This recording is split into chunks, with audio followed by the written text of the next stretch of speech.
Assalamualaikum warahmatullahi wabarakatuh.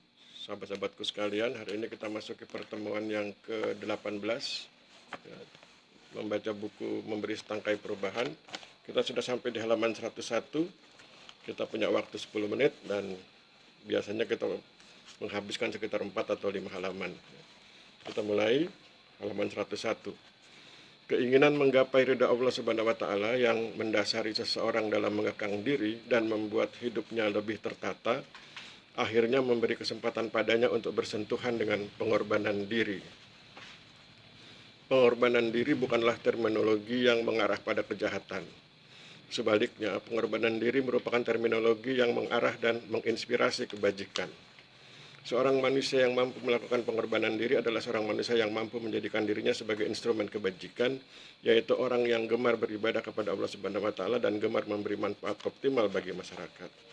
Seorang manusia yang mampu melakukan pengorbanan diri adalah seorang manusia yang juga mampu mengendalikan dan mengarahkan dirinya agar dapat melaksanakan tugas dan fungsi kemanusiaannya. Sebagai manusia, ia wajib beribadah kepada Allah Subhanahu wa taala, dan sebagai manusia, ia pun wajib berbuat kebajikan kepada sesama manusia. Oleh karena itu, seorang manusia yang siap melakukan pengorbanan diri akan berupaya memperbaiki diri agar ia dapat mempersembahkan sesuatu yang terbaik yang ada pada dirinya kepada Allah Subhanahu wa taala. Pengorbanan diri dalam hal ini dimaksudkan adalah dia meluangkan waktu, tenaga, pikiran, dan segala sesuatu yang ada pada dirinya untuk diabdikan kepada Allah Subhanahu wa taala dan diabdikan kepada kemanusiaan. Caranya, pertama, ia harus membangun kualitas diri.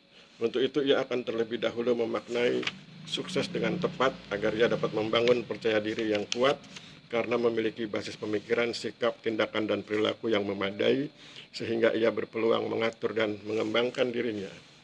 Kedua, meningkatkan kualitas diri. Untuk itu ia akan berupaya meningkatkan kontribusi kebajikannya dengan cara memperhatikan kelebihan dan kekurangan yang ada pada pemikiran, sikap, tindakan, dan perilakunya sehingga ia dapat melakukan eliminasi kekurangan dan mengembangkan kelebihan yang ada pada dirinya, seperti pemikiran, sikap, tindakan, dan perilaku yang baik, agar ia dapat menjadi pribadi mandiri yang mampu berkontribusi optimal bagi lingkungannya. Ketiga, mengembangkan kualitas diri. Untuk itu ia akan berupaya mengendalikan diri dengan tidak menipu dan tidak merusak diri sendiri dan orang lain, sehingga ia dapat membuktikan kemuliaan dirinya melalui kebajikan optimal yang dilakukannya. Keempat, optimalisasi kualitas diri. Untuk itu ia akan bersungguh-sungguh mengikhtiarkan nasib baiknya dengan cara mendidik dan meningkatkan disiplin diri serta meniadakan kesombongan yang ada pada dirinya sehingga dapat meningkatkan dampak kebajikan optimalnya baik bagi diri sendiri, orang lain maupun lingkungan. Kelima, ekspresi kualitas diri. Untuk itu ia akan menyembunyikan kebajikan yang pernah dilakukannya agar semakin banyak orang yang tidak mengetahui kontribusi kebajikannya, sehingga ia berpeluang memperoleh ridha Allah Subhanahu wa taala seraya tetap meningkatkan kekhusyuan beribadah kepada Allah Subhanahu wa taala dan meningkatkan kontribusi kebajikan bagi sesama manusia.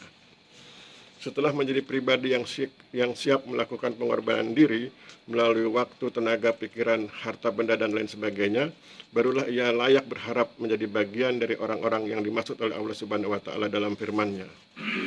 Wahai jiwa yang tenang, kembalilah kepada Tuhanmu dengan hati yang ridho dan diridhoinya.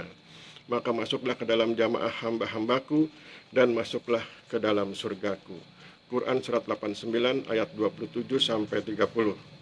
Agar berpeluang memperoleh ridha Allah Subhanahu wa taala, maka seorang manusia akan berupaya meningkatkan kekhusyuannya ketika beribadah kepada Allah Subhanahu wa taala serta meningkatkan kontribusi kebajikannya bagi sesama manusia. Ia ingin memuaskan diri saat beribadah dan berkontribusi karena menurutnya setiap orang berhak memiliki keinginan memuaskan diri. Sesungguhnya keinginan memuaskan diri merupakan sesuatu yang wajar dan sah sepanjang tidak berlebihan dan tidak bertentangan dengan ketentuan Allah Subhanahu wa taala. Keinginan ini bahkan menjadi mulia bila yang bersangkutan sangat ingin melakukan kebajikan. Ia baru merasa puas bila telah berhasil beribadah kepada Allah Subhanahu wa taala dan rahmatan lil alamin. Ukuran kebajikan yang dianutnya adalah ukuran kebajikan yang ditetapkan Allah Subhanahu wa taala sebagaimana tertuang dalam Al-Qur'an, dijelaskan dalam Al-Hadis dan dinasihatkan oleh para ulama salaf. Untuk dapat memuaskan diri dalam melakukan kebajikan, maka seseorang perlu pertama memanfaatkan segenap kemampuan, keahlian, dan kekuasaan yang ada padanya untuk berbuat kebajikan yang ditujukan bagi sesama manusia dan makhluk Allah Subhanahu wa Ta'ala lainnya. Baginya tiada hari tanpa kebajikan, meski sekecil apapun kebajikan yang mampu ia lakukan pada hari itu. Kedua, berupaya berpikir, bersikap, bertindak, dan berperilaku adil bagi dirinya dan orang lain. Ia harus adil pada dirinya dengan menjadikan ridha Allah Subhanahu wa Ta'ala sebagai tujuan hidup melalui hidup yang dipenuhi ibadah kepada Allah Subhanahu wa Ta'ala dan bermanfaat optimal bagi lingkungan di sekitarnya. Ia juga harus adil kepada orang lain dengan memenuhi hak orang lain yang berkaitan dengan dirinya sepanjang tidak bertentangan dengan ketentuan Allah Subhanahu wa Ta'ala. Ketiga, bersikap proporsional dalam merespon masalah. Caranya dengan berlatih responsif serta menghindari sikap pasif dan reaktif terhadap masalah. Ia harus mampu merespon dalam dosis yang terukur atau atas masalah yang dialaminya. Ia tidak boleh pasif dalam menyikapi masalah meskipun masalah itu dalam dosis yang sangat kecil dan terkesan remeh. Namun ia juga tidak boleh reaktif dalam menyikapi masalah meskipun masalah itu nampak penting dan sangat berpengaruh atas dirinya. Keempat, mampu bersyukur pada Allah Subhanahu wa Ta'ala atas semua ketetapannya yang telah ia terima.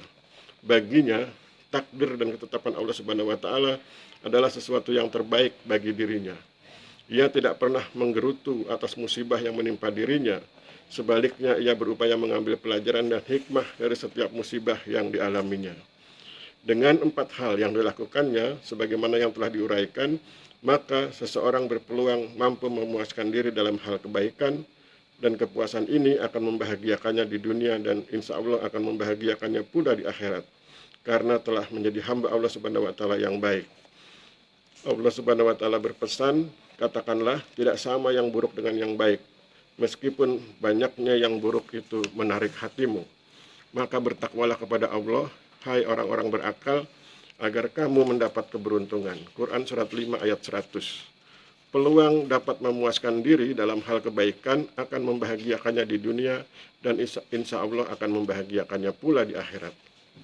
Orang-orang ini akan tetap bersemangat saat melaksanakan kegiatan meskipun kegiatan tersebut agak berisiko tinggi. Hal inilah yang diperlihatkan oleh aktivis perdamaian internasional saat berupaya memberi bantuan kepada warga jalur Gaza atau Gaza Strip. Sebagaimana diketahui pada tahun 2010, aktivis perdamaian internasional berupaya memberi bantuan kepada warga jalur Gaza melalui misi yang diberi nama Freedom Flotilla. Tetapi misi ini gagal karena misi yang menggunakan kapal Mavi Marmara diserang tentara Israel. Kapal, awak, dan para aktivis ditangkap oleh tentara Israel. Selanjutnya atas tekanan dunia internasional, pemerintah Israel membebaskan awak dan para aktivis. Bantuan kemanusiaan aktivis perdamaian internasional dilakukan karena sejak tahun 2007 wilayah Gaza diblokade dari darat, laut, dan udara oleh tentara Israel sehingga warga Gaza kekurangan bahan makanan dan obat-obatan. Padahal warga Gaza adalah bangsa Palestina yang memiliki wilayah Palestina. Namun saat ini wilayah Palestina telah dirampok oleh bangsa Yahudi dengan mendirikan negara Israel sejak tahun 1948 atas dukungan Inggris dan Amerika Serikat. Pada tahun 2011, aktivis perdamaian internasional melakukan upaya kedua untuk memberi bantuan bagi warga jalur Gaza. Misi ini diberi nama Freedom Flotilla 2, yang akan diikuti oleh 15 kapal pengangkut bantuan kemanusiaan yang membawa 100 orang aktivis perdamaian dari 22 LSM internasional. Misi ini ditargetkan berangkat dari Yunani pada awal Juli 2011.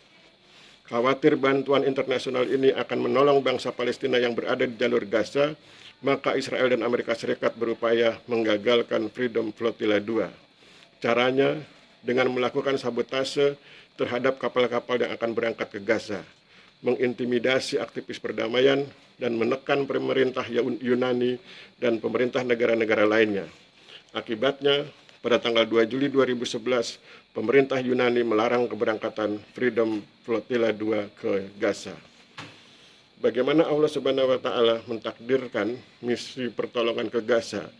dan melindungi warga Gaza dan dari kekejian tentara Israel.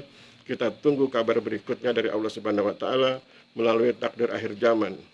Allah Subhanahu wa taala berfirman, mereka orang-orang kafir ingin memadamkan cahaya Allah dengan mulut mereka, tetapi Allah justru menyempurnakan cahayanya. Meskipun orang-orang kafir membenci hal itu. Quran surat 61 ayat 8. Pertolongan Allah Subhanahu wa taala kepada umat Islam yang tertindas seperti pada bangsa Palestina akan selalu hadir meskipun bentuknya sangat abstrak, yaitu berupa iman Islam yang merupakan satu-satunya nilai tukar yang berlaku di akhirat kelak. Pada kehidupan di akhirat, mereka yang memiliki iman Islam akan hidup mulia, sedangkan yang tidak memiliki iman Islam akan hidup terhina. Banyak orang yang meremehkan peran iman Islam karena ia tidak paham misi dan misi hidup manusia di dunia. Bagi mereka yang paham tentang visi hidup manusia, menggapai ridha Allah Subhanahu wa taala dan paham misi hidup manusia, beribadah kepada Allah Subhanahu wa taala dan memberi manfaat optimal bagi lingkungan, maka akan mengerti arti penting iman Islam. Demikian sahabat-sahabat sekalian, kita akhiri pertemuan kita yang ke-18. Kita sudah sampai di halaman 107. Besok kita akan lanjutkan pada pertemuan ke-19 dimulai dari halaman 107. Saya pikir demikian. Mohon maaf bila terjadi kesalahan. Wabillahi taufiq wal hidayah. Wassalamualaikum warahmatullahi wabarakatuh.